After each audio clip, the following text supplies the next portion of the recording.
Энэ төрийн өмчийн аж ахуй нэгжүүдийн объектыг хэрхэн төрөөсөж чадах байна? Төр өөрийн өмч хөрөнгөтэй мөртлөө жилд 34 тэрбумаар офс төрөөслээд 14 тэрбумыг үйл ажиллагааны зардалд өгч байгаа.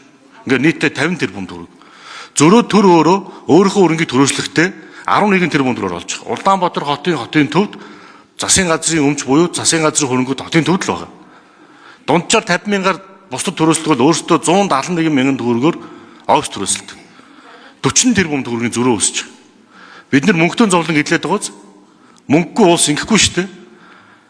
Үндэсний аудитын газар нь өөрөө байшин савндаа багтахгүй жил 500 орчим сая төгрөгөөр бусдаас байр төрөөсөлж байгаа.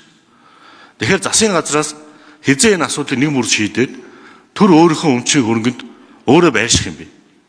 Гэхдээ яагаад ингэж өөрийнхөө хөрөнгийг бусдад метр квадратын 50 мянгаар төрөөслөөд өөрсдөө яагаад метр квадратын 171 мянган төрөөслөөд байгаа. Ийм одоо бодлого ийм үйл ажиллагаа гэж байдаг юм. Энд чинь одоо компаниуд бол хамгийн муу менежмент шүү дээ.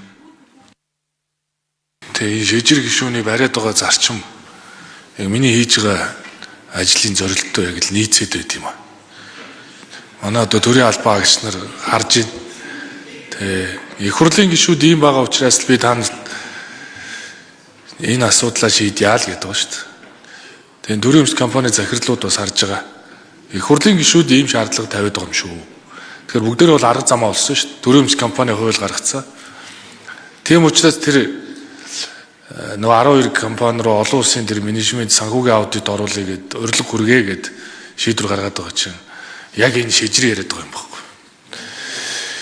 Тэгээ шижир гишүүнээ тэгээ таны яг хүслийг биелүүлэх шийдэл бидэнд байна. Ингээд үе шаттай явуулж байна. Төрийн өмч компани хууль баталчлаа. Одоо намар оруулаад ирнэ. Тэгээ намайг одоо худлаа ярьсан гэж та нар дээр шүүмжлээдсэн. Би ерөөсө худлаа яриаггүй. 260 орон тог цомгогдсон. Эрдэнэс монголч одоо байхгүй болсон. Чингис хаан баялагын сан болцсон. Одоо цаашаа төрийн өмч компани ашиггүй ажиллаж байгаа төрийн өмч компани гэж байхгүй. Төр ашиггүй ажиллаж байгаа тодорхой салбарт нийтийн үйлчлэгийг иргэдэд хүргэх зорилгоор тодорхой орон нутгийн өмчт компани байгуулад ажиллаж болно. Бусад тохиолдолд болохгүй. Ингээд шийдсэн. За би сая 5 хүнд хэллээ. KPI-ийн үнэлгээг бол захиралтай төлөөлөл өдөрт зөвлөлт гэрээ байгуулад үр дүнгийн урамшуул олгоно. Захирлын цалин өс урамшуул бол үр дүнгийн тогтолцоо тэр OKR гэдэг зарчим дээр шилжинэ. Цалин 53.1%-аар буурна. Ийм л шийдвэрийг тузруу өгсөн. Энийгээ биелүүлнэ. Дээрэс нь тэр Эрдэнэс оюутлогоо молгоо тэр компани дээр нэг офис авцсан тэр асуудал үүсээд шүү дээ. Шудраг үнний дуу хоолой болцсон зарим хүмүүс сүүлийн үед ирээлдэд байгаа. Тэгээ тэр хүмүүстээр би хариуцлага тооцно. Тэгээд л явуулна. Ер нь бол ингээд худлаа хэлэхгүй ажил шууд явж байгаа. Тийм учраас тэр офис түрээсэлдэг байдал бол одоо байхгүй. Одоо тийм юм байхгүй. Тэгээ их хурлын гишүүдээсээ би үсэж байгаа. Энэ ажлыг хийхэд надад нэг тийм хугацаа бөгөөд нэг тайван байх боломж өгөөч. Тэгэхгүй бол одоо тэгээ хүн яриад хэдүүлээ ингээд явбал явахгүй шүү. Агуулгаар нь зөв гэж бодсноо харъя. За энэ шинжилт өөрчлөлтөн дотор та бүхний сонгуульд ажиллаж исэн менежер туслахууд зөндөө өртөнө. Хүний өөрөнгөө энэ дээр тайван байлгаарай. Хуулиа барья, зарчимтай бай. Тэгээ яг энэ таны хэлээд байгаа бүгдээ энэ асуудлаа нэг авч гарахгүй бол бас арай хэтэрсээ би зөвшөөрч байна. Ер нь бол төр өөрийнхөө хөрөнгөнийх эзэн байж бусдын өмнө өнгөтэй өдтэй юм шүү дээ. Тэгэхгүй өөрт байгаа юмаа өрн тараа хийчихэд өөрт байгаа хөрөнгөө үнэлж чадахгүй бусдад үнгүй ших ажилуулад зурж бусдаас түүнээс 4 дахин үнэтэй офисын барилга талбай төрөөслөд байхаар чинь энэ улсад чинь жилд хэмнэх 40 тэрбум төгрөг хайрын биш байдгүй юм. Бид нар тийм мөнгөтэй болсон улс юм уу? Мөнгөний зовлонгоор гайхаад идэг гүйцэтгэлийн харахад мөнгөний зовлонгоор илээд байгаа хүмүүс байгаа. Хамгийн гол нь төлөлт нь буруу, төлгөө нь буруу, гүйцэтгэл нь буруу, үр дүн тэгэхээр буруу л гаш та. Тэгээ энд одоо 27 оноос хойш энийг шийдэж шийдвэр гишүүнээ энэ офистой холбоотой асуудал байна. Бид нэг ийм зарчим бариад нэлээд явсан байхгүй юу? Бас улс төр дээр энэ их хурл дээр асуудал үүсээд төр өмчтэй байна хувьчил гээд Тэгээ шийдвэр гаргаад байшин барилгууд нь ховчлаад бараг дууссан. За ингээд компаниуд бол офс яах юм бэ гэхэд хувийн хвшлээ дэмжээ. Хувийн хвшлээсээ түрээсэл. Дэлхийн нийтлэг жишээг бол офс түрээсэлдэг. Төрийн өмч компаниуд офстой байх болохгүй гэдэг. За ингээд бахан офс түрээсэлсэн. Одоо над офс түрээслэг яасах мөнгөтэй одоо болгиул буцаад өмчтэй болох асуудал руу очив. За машины дугаарын асуудал байна. Дараагаар улаан номертой машин тавиад болцохоо цагаан болгоод ард түмтэйгээ адилхан болгоод болгосон. За бас улс төр үсээд эн чинь хаана байгаа мэддэхгүй цэнхэр болгох гэсэн. Одоо цэнхэр болгоцсон.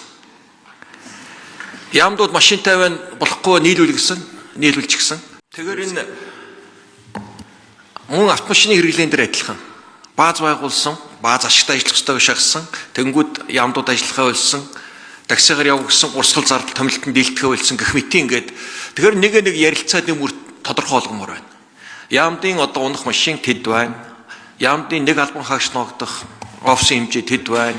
Төрийн өмч компаниуд офстой байх юм уу? Эсвэл түрээслэх юм уу? Бас энэ бодлогыг л гаргаад өгөхгүй бол ингээд тухайн улс нөгөө жилийнхаа их хурлаас шалтгаалаад нэг шийдвэр хоёр тал руу туйлширж ээлж гараад байгаа байдал байгаа юм. Эдийн засгийн тэлж байна, салбарууд өргөжиж байна. Яа харахгүй энэ тэлж байгаа нь офс хэрэглээ шаардлагууд үүсэт байдаг. Тэгээд яаж шийдэх вэ гэдгээр нь бас шийдээд өгчвөл бидэнд бас амар болно шүү дээ. Манай инквайрсад асуулаа буруу ойлгосон бол тоо. Аудитор чи юм байгаа шүү дээ.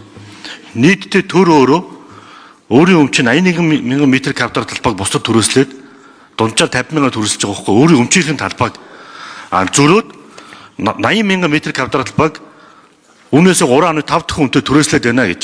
Дүндээ дүн байгаа шүү дээ талбай хэмжээ нь. Өөрийнх нь талбай дээр өртгөөр нь байж болохгүй. Ягаад бусдаас 3.5 дахин илүү түрээслээд байгаа юм бэ гэж байгаа асуулт нь. Тэрнээс төр нэмж офс авах яриаг угаасаа өөрчн байгаад байна шүү дээ.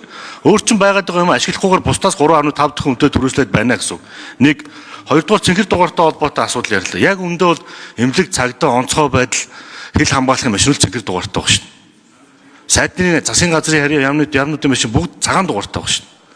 Тэмээнээс тэмдэгтэй эмнэлэг цагдаа онцгой тэмээнээс тэмдэгтэй тусгай тэмдэгтэй машинууд нь цэнхэр дугаартай байгаа шүү. Одоо хэдүүлээ гараад харъя л та. Цэнгэр дугаартай машин баг байхгүй дээ. За шижиг шүү их чухал асуудал хандаж байгаа маа. Би одоо сарын өмнө яг энэ гүйцэтгэл ярьж байхад хэлжсэн. Эх 7 хоногийн засгийн газрын хуралдаанаар яг таны саяны асууж байгаа төрийн өмчийн компаниудын түрээсийн байртай холбоотой ажлын хэсгийн хяналтын дүнг засгийн газрын хуралдаанаар хэлцэх гэж байгаа.